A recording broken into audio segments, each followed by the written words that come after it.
ওয়ালাইকুম আসসালাম রহমতুল্লাহি ওয়া বারাকাতুহ। হ্যাঁ, মুখলেস সাহেব, আলহামদুলিল্লাহ ভালো আছি। আল্লাহ ভালো রেখেছেন। আপনি কেমন আছেন? আশা করি ভালো আছেন। আল্লাহ ভালো রাখুন, নেখায় দান করুন। অতঃপর আরো যে বিষয়ে জানতে চেয়েছেন যে সূরা ফাতিহার শুরুতে আউযুবিল্লাহ বিসমিল্লাহ প্রথমে পড়ার পরে এর পরের রাকাতগুলি থেকে এভাবে আউযুবিল্লাহ সহ পড়তে হবে সূরা ফাতিহা। অনুভাবে অন্যান্য সূরার ক্ষেত্রে নতুন সূরা স্টার্ট করলে বিসমিল্লাহর সাথে কি সূরা ফাতিহা পড়তে হবে, মানে আউযুবিল্লাহ পড়তে হবে? মানে প্রত্যেক কেরাতের শুরুর পূর্বে কি আউযুবিল্লাহ পড়তে হবে নাকি? এই ছিল জানার বিষয়। উত্তর হবে ওয়াল্লাহি তৌফিক।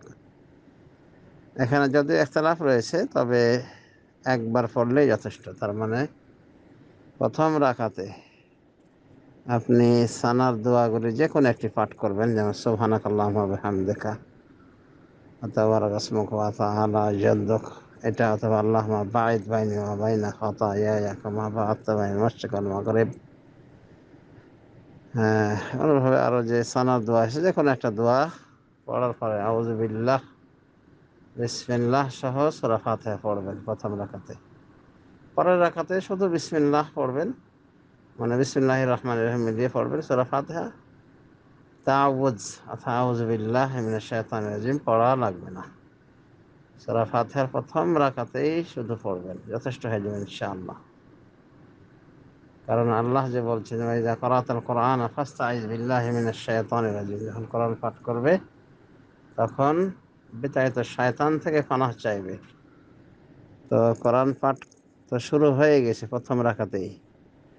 আর এই ৩ রাকাত মাগরিবের হোক বা ৪ রাকাত আসর, জোহর, এশা হোক, এটা তো সম্পূর্ণ মিলিয়ে একটা নামাজ।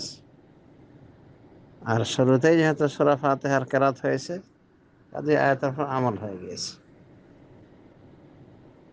তাই যথেষ্ট হয়ে যাবে ইনশাআল্লাহ। প্রথম রাকাতে আউযুবিল্লাহ বিসমিল্লাহ সহ সূরা ফাতিহা পড়বেন। এরপরে শুধু বিসমিল্লাহ সহ সূরা ফাতিহা পাঠ করবেন। আর অন্যান্য সূরা শুরু থেকে পাঠ করলে বিসমিল্লাহ সহ পাঠ করবেন, আউযুবিল্লাহ পাঠ করার দরকার নাই। এরপর যদি কেউ পাঠ করে সমস্যা নাই। ইমাম শাফিঈর একটা কল আছে। ইমাম শাফিঈ প্রত্যেকটি রাকাতে সূরা ফাতিহার সাথে বিসমিল্লাহ তো আছেই, তাআউযু অর্থাৎ আউযু বিল্লাহি মিনাশ শাইতানির রাজিম এটা বলার পক্ষে অনেক। বিষয়টা নরমাল, তবে এটাই অধিকাংশ উলামায়ে দ্বীনের মা'মুল, যে সূরা ফাতিহার সাথে প্রথম রাকাতেই কেবল আউযু বিল্লাহ পাঠ করবেন। এরপরে আর তাআউযু বা আউযু বিল্লাহ পাঠের প্রয়োজন নেই। বললেও কোনো সমস্যা হবে না ইনশাআল্লাহ। আশা করি বুঝতে পেরেছেন। তার মানে হলো, যারা মনে করেছেন যে এটা তো কেরাত শুরু হয়ে গেছে ফার্স্ট রাকাত থেকে, কাজে আমল তো হয়ে গেছে আয়াতের উপরে, তাই প্রত্যেক পৃষ্ঠা উল্টাতে যে আউযুবিল্লাহ পড়তে হবে বা শুরু নতুন সূরা আসলে আউযুবিল্লাহ পাঠ করতে হবে, এটা অধিকাংশ উলামায়ে কেরাম বোঝেননি। তাই লাগবে না, জরুরি নয়। এটাই অধিকাংশ উলামায়ে কেরাম বুঝেছেন। তখন ইমাম শাফিঈর একটা মত আছে এরকম, প্রতিটি রাকাতেই পাঠ করবে। তো এটা এমন কোনো সমস্যার বিষয় নয় যে এটা পাঠ করলে অপরাধ হয়ে গেল, আর এটা না পাঠ করলে সেটাও বড় কিছু হয়ে গেল। কিচ্ছু হবে না ইনশাআল্লাহ।